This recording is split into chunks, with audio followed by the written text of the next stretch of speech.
Good afternoon, I'm Caris Wilkes and this is your mid-afternoon news update.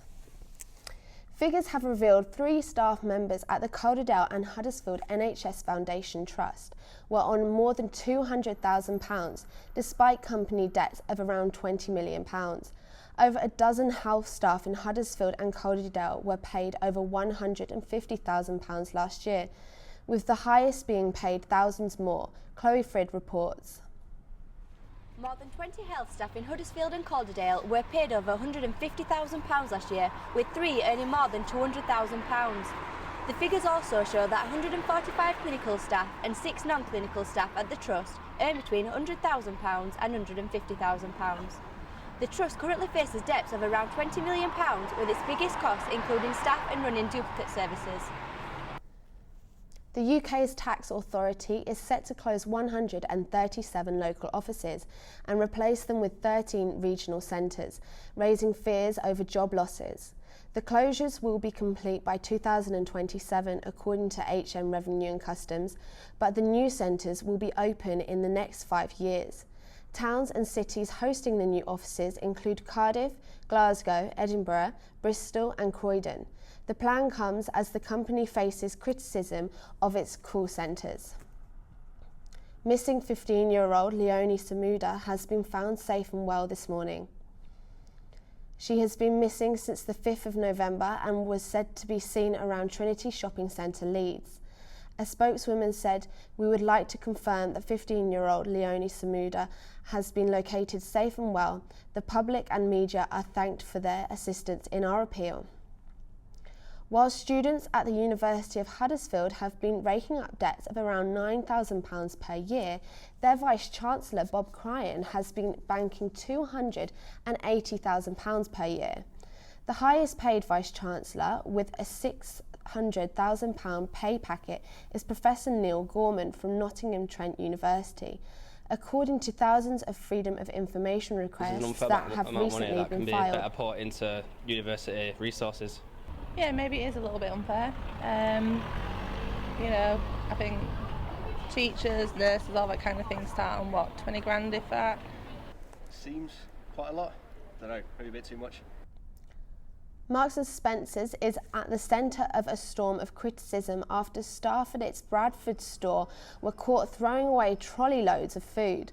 The packets of food were not going to a homeless shelter and nor were they to be discounted. We went out onto the streets to ask what you thought. Very appalling. Like, it's literally Christmas time, innit? They could be giving that food to homeless, innit? Or, Yeah. Nah, I don't like it. It's not good. Spencer's throwing food away is absolutely ridiculous. I'm absolutely disgusted with them. It's put me off going to Marks and Spencer's completely. I mean, there's so many people that are starving, literally starving, and they're throwing it away. Misguided have been the first to join a click and collect deal with Asda, including the Huddersfield stores, which they have described as a game changer.